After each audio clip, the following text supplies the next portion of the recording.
Just wonder, how does one start out as a pirate? Maybe as a swabby? Possibly a powder monkey? A coxswain? Well, let me teach you what it takes to journey from a landlubber to a freebooter. So you know your binnacle from your bootswain, or your hempen halter to your hornswaggle. Indeed, let me show you what it takes to live the life with SID Meir's Pirates. In SID Meir's Pirates, we play as a man with a mission. A young boy in his youth who once lived a life of luxury only for his family to be indebted to the evil Marquis de la Montauban after their fleet of ships are lost to Davy Jones' locker.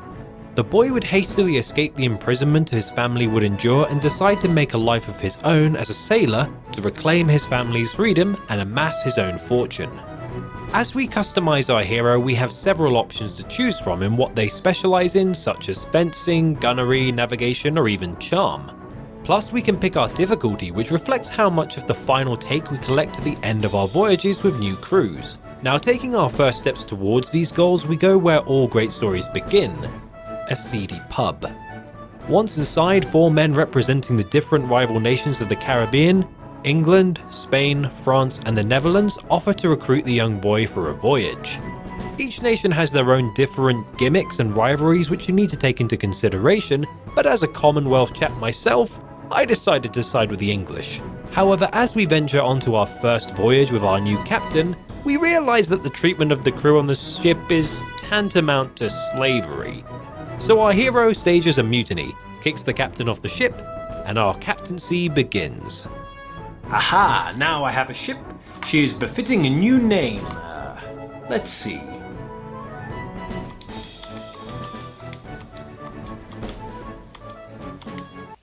There we go. In order to confront Marquis Montauban, we'll need to meet 15 tasks to progress the story. What's really cool about this game is that the way you play puts the story in the background and allows the various extracurricular activities to shape your experience.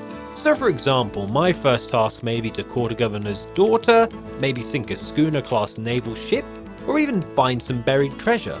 You'll be able to find most of these tasks from various quest givers such as governors and pub owners.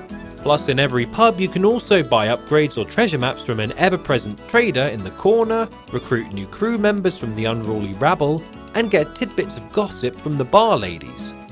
The towns also harbour traders with varying prices of goods and a shipyard to work on your ship if you need it. And if you're good with the ladies, in the governor's manors, you'll also get a chance to show off your dance moves.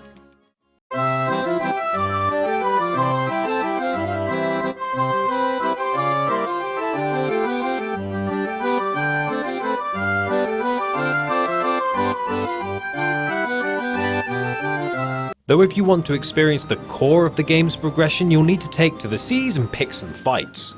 The Caribbean is host to a variety of factions such as the aforementioned nations divided into several classes of ships.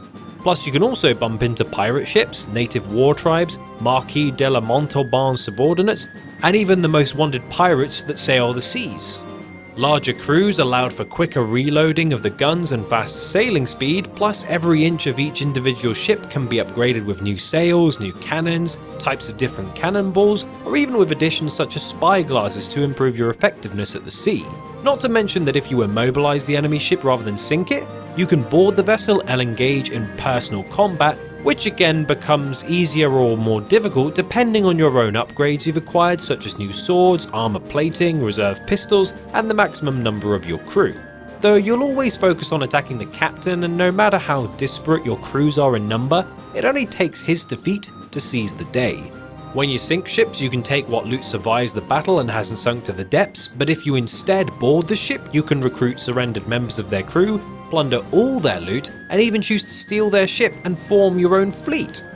Occasionally, you'll even find specialists such as navigators or cooks who'll give bonuses to your ship. Now, whilst this is all well and good, you do have to micromanage your day-to-day aspects of your life running a piratical enterprise. Your crew needs to be fed, so you must keep food reserves stocked. Damaged ships need to be repaired, goods need to be exchanged so your ship isn't over-encumbered, and after a while your crew will gradually want to retire from your current venture to divide the loot. Plus, having a large crew with several ships may help you in combat, but it also means you have more men to feed and ultimately divide the loot amongst. Unless of course, you want a mutiny. But one of the things I found really interesting about this game was the amount of different types of gameplay there were.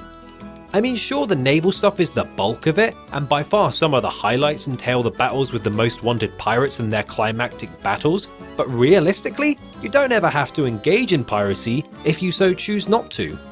You could focus on courting a governor's daughter to gain favour for your preferred faction, or if you're a sleazeball, court even several at once.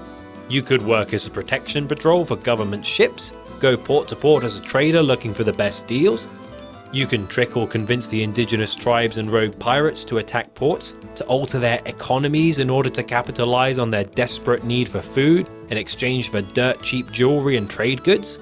Hell, you could even become a career privateer staging battles to overtake towns for your nation of choice, seeking to move their influence over the seas.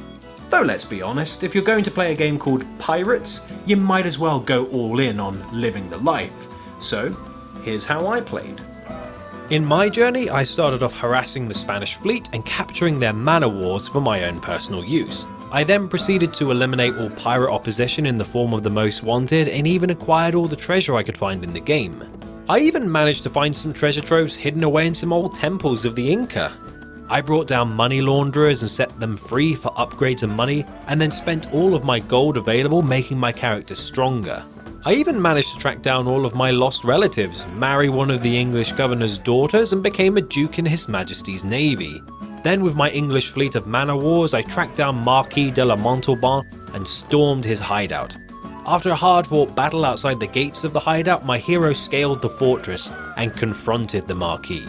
It had been decades since my hero's journey had begun, but it was finally time for his revenge. After a swift duel, the Marquis lay defeated. Then as quickly as he was defeated, he offered to join my crew, I guess? So yeah, with that done, I divided my plunder to my last crew and began preparations to retire from piracy.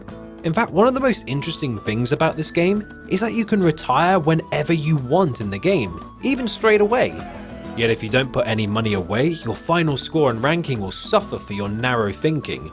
Plus, all elements of the game contribute to your overall rank. So for me, I managed to find all the treasure in the game, defeat Marquis de la Montalban and all the most wanted pirates, discovered the lost cities, sank hundreds of ships, tallied thousands of doubloons, and rescued all of my long lost relatives, and by virtue of marrying a governor's daughter and earning high ranking positions in each government's navies, I'd amassed a massive amount of estate and money. So what rank did I achieve, you ask? Well, I got the bishop rank. Yeah. So it turns out the only rank higher than a bishop is a governor, which I assume I didn't get because I didn't become a duke for all 4 nations, but I was content with ending with a good score. And with that, the tale of Bishop G came to a close. From sailor to pirate to privateer, his journey of riches, fame and glory had been achieved. Now, the question is, do you have what it takes to sail the high seas of SID MEIRE'S pirates? I'd wager you'd be a fine pirate given the chance. And now you can even run the original game for the Xbox on the current Xbox One's backward compatibility, so there's never been a better chance to try it. So now that you know the basics, it's time you guys took the helm, and I will see you scallywags later.